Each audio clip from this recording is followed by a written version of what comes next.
Deus restaura todos os casamentos? Deus quer restaurar seu casamento também? Então, você precisa estar por dentro do que a Escritura diz, de qual que é a perfeita vontade de Deus para a sua vida. Em que estágio você está? Em qual relacionamento você está? Quer dizer, ou esteve e está querendo voltar. Então, é preciso buscar sim nas escrituras qual que é o casamento que Deus aprova, qual que é a união que Deus aprova. Deus não aprova união entre parentes, né? Então, existem graus de parentescos que não são aceitos. Também não aceita união com iníquos, né? Com pessoas de Deus pagão, né? Então, mas quanto a isso, vemos sim, neste ponto, neste quesito, restaurações acontecendo de pessoas idólatras, de pessoas que estão em religiões pagãs das mais diversas possíveis e piores possíveis. Houve a separação, houve, você está aqui buscando a restauração, outro está lá, vivendo conforme seus deuses e suas vontades. Então, para haver restauração, primeiro tem que haver um que quer. E quer dentro da vontade de Deus, dentro da palavra de Deus, dentro da Bíblia. Então, mas ele não é cristão, ele não é crente. Mas a Bíblia nos diz que os poderes do inferno não prevalecerão contra a igreja, contra o povo de Deus. Então, quer dizer, você tem sim condições de vencer essa barreira. Houve a separação de corpos, portanto, você tem toda a energia espiritual para lutar em Deus, para restaurar você primeiro. Você estando restaurado e ligado, sendo um com Deus, um com o Espírito Santo, um com Jesus, então você será usado para resgatar aquela alma. Falando? Não. Orando, jejuando, intercedendo. Deus busca intercessores. A Bíblia está cheia disso. A palavra de Deus está cheia disso. Deus busca intercessores. Você sendo intercessor desse cônjuge, sendo ele ateu, sendo ele o que for, Deus vai trabalhar na vida daquela pessoa que hoje é escravo do pecado e da morte. Você está resgatando ele da morte eterna para a vida eterna. Então, ele sendo restaurado em Cristo, ele vai ver em você a luz de Cristo, que ele só pode viver para Cristo estando do seu lado. Então, sim, a liberdade virá para ele através da tua liberdade. Então, entendendo esse princípio, que para haver restauração precisa um lutando, não estando em pecado. Por isso, fornicação, adultério, tendo pecado no meio, não tem como Deus trabalhar em você. Então, se você está aqui, nesse vídeo, nesse canal, buscando restauração, você é o agente transformador da tua casa, da tua família, da tua igreja. Deus vai usar você além, muito além das fronteiras que você imagina, muito além da fronteira do seu município, do seu estado, do seu país, porque a restauração tua vai restaurar muitas famílias. Então, esse testemunho deve ser dado, deve ser falado, e você deve se manter firme, primeiro em Deus e depois em sua família. Porque quem não busca pela sua família não é digno do reino dos céus. É pior, negou a fé, e é pior do que o incrédulo. Está lá Paulo falou em uma de suas cartas que quem não cuida dos seus, dos da sua casa, dos da sua família, negou a fé. Então, o casamento que Deus restaura é aquele que tem todos os atributos para ser o casamento que Deus escolheu. Então, precisa ser primeira aliança. Se você é a primeira aliança dele e ele é a sua primeira aliança, sim. Mas se ele já teve aliança anterior com outra pessoa, então ore. Ore muito. Não lute pelo que não te pertence. Porque se a outra pessoa passar a lutar pelo que pertence a ela, você perdeu. Você vai correr esse risco?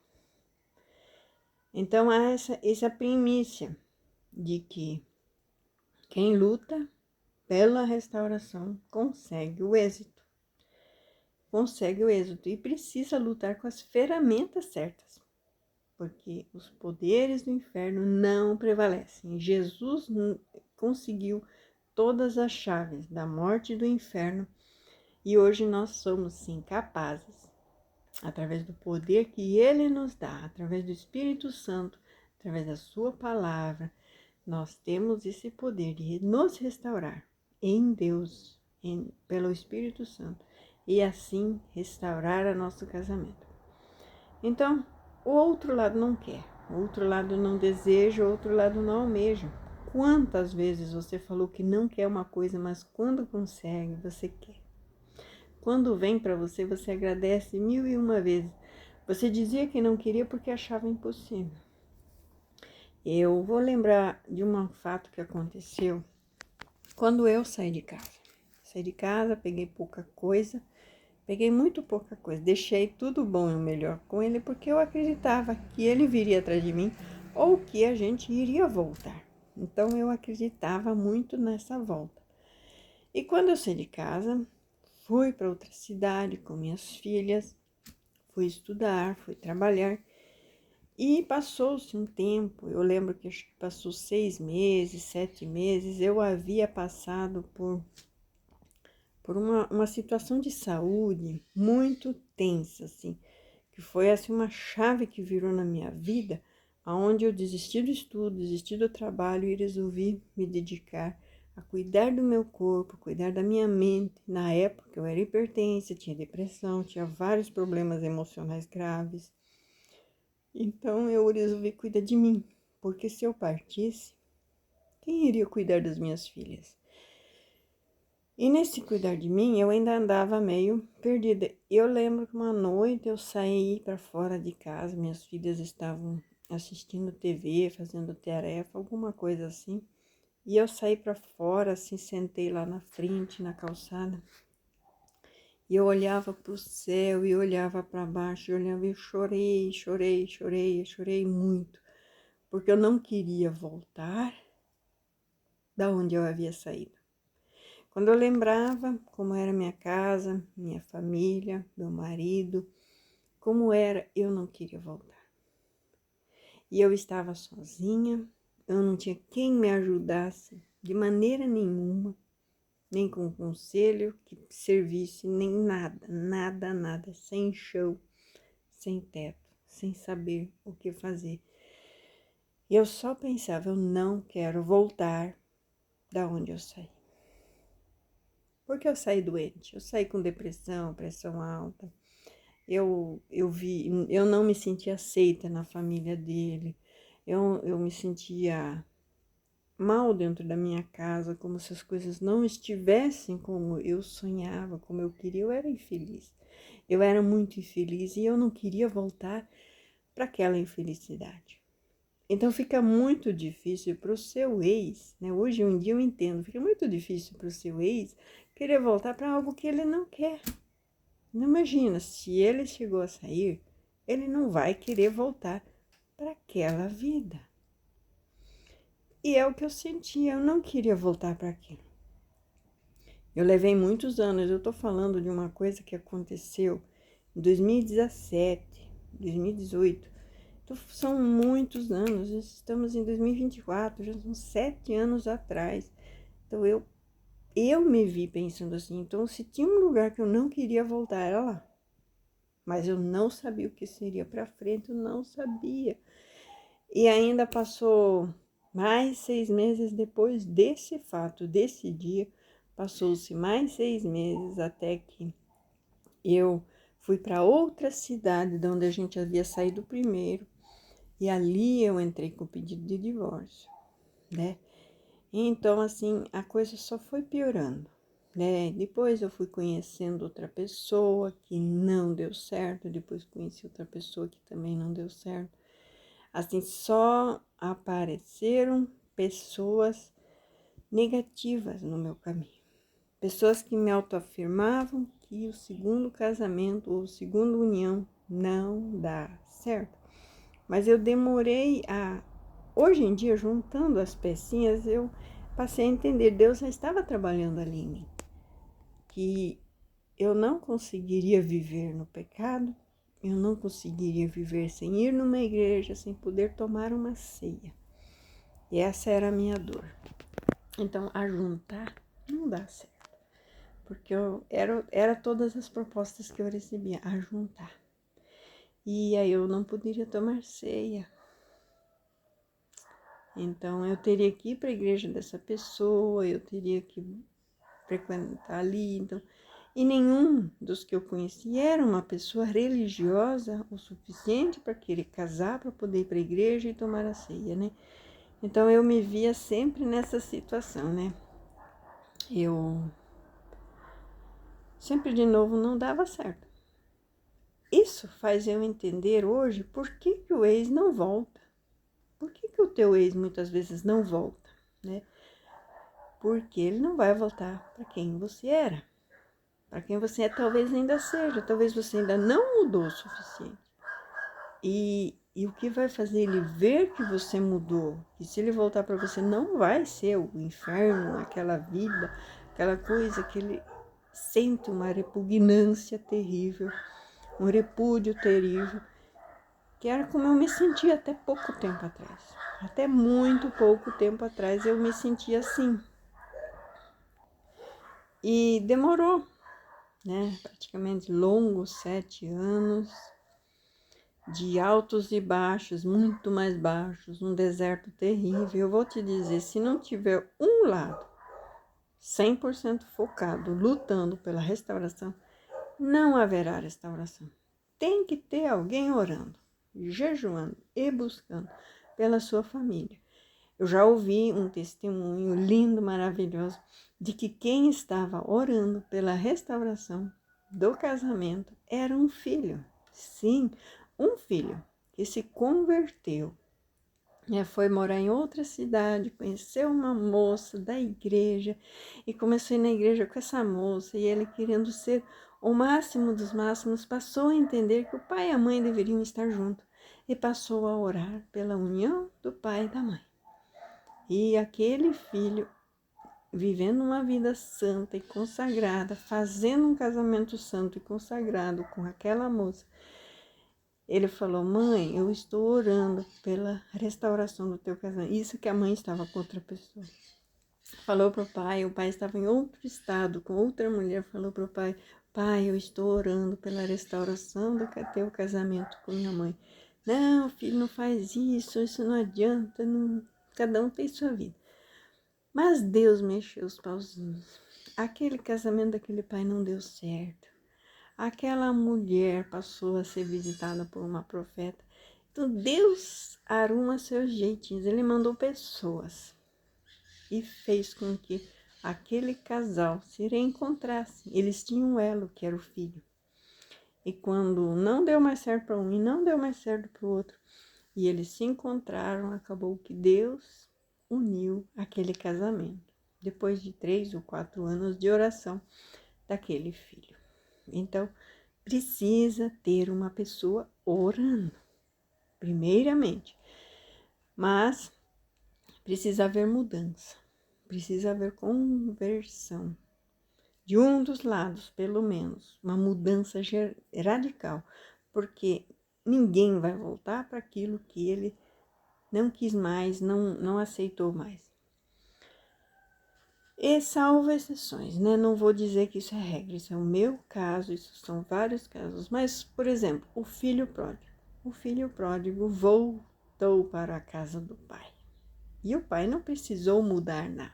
O pai deu-lhe a metade da herança, despediu o filho e deixou o filho curtir. E o pai ficou esperando, o pai não mudou. O pai continuou do mesmo jeito. E o que fez aquele filho voltar é exatamente o pai não ter mudado, o pai ser o mesmo. Ele sabia, na casa do meu pai não é como no mundo. E ele voltou justamente porque ele sabia que ali seria bom, né? Então ele voltou pelas qualidades. Então esse pai não precisou mudar. Quem teve um encontro com Deus foi o próprio filho. Então existem exceções, cada caso é um caso. Deus quer restaurar, mas precisa haver um intercessor, né? Então eu falo assim, Deus quer restaurar a igreja dele, ele quer restaurar a casa dele, a santa igreja do Senhor. E isso, Malaquias, para mim, é o livro lindo, lindo, lindo. Malaquias 2 é a restauração da base da igreja, que é a restauração da família. Então a gente vê ali que Deus uniu um homem com uma mulher e ele quer que esse homem com essa mulher, na sua mocidade, viva até o resto de suas vidas. Essa é a base familiar. Porque o que será de filhos que têm pais separados? Não é isso que Deus quer. Não é isso que Deus quer. Estamos aqui em Malaquias 2,16. Porque o Senhor, o Deus de Israel, diz que odeia o repúdio. Portanto, se Deus odeia o repúdio, você quer realmente viver debaixo do ódio de Deus? Debaixo da ira de Deus? Então, se Deus não quer o repúdio, não aceita o repúdio, odeia o repúdio, por que fazê-lo? Por que praticá-lo? Então, precisamos restaurar em nós o amor, o verdadeiro amor. Esse precisa ser restaurado em nós, para que assim, através da nossa restauração em Deus, pelo amor de Deus, nós possamos amar o próximo, amar o cônjuge, amar como ele merece ser amado. E aí Deus restaura mesmo. Eu vejo assim que a igreja brasileira, a igreja no mundo, ela se fundamentou muito em Malaquias, mas no capítulo e versículo errado, erradíssimo. A base da igreja está na família. E no versículo 15 do capítulo 2 diz assim: e não fez ele somente um ainda, que lhe sobrava o Espírito? E por que somente um? Ele buscava descendência para Deus. Portanto, guardai-vos em vosso espírito, e ninguém seja infiel para com a mulher da sua mocidade. Ele está falando de Abraão. Abraão, o pai da fé, falhou. Buscando descendência, ele plantou essa semente maldita em Israel de ter filho fora do casamento, ter filho sem a mulher da mocidade. Por isso que Deus teve que refazer a aliança Abraão com Isaac. Né? Isaac hoje sofre com os meio-irmãos dos filhos de Ismael e os filhos daquela outra mulher que Abraão arrumou depois da morte de Sara, né? Porque ele teve mais 6 com a Quetúria, né? Quetúria. Então, a gente vê que Abraão, não sendo fiel à sua esposa da sua mocidade, ele plantou essa semente em Israel.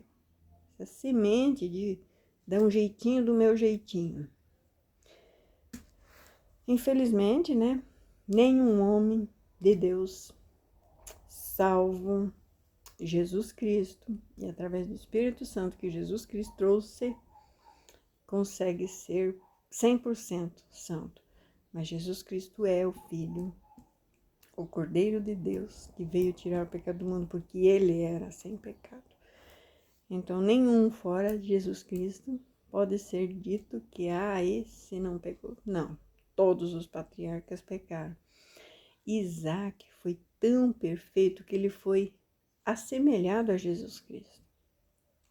Isaac ia para o sacrifício, Abraão ia sacrificar Isaac.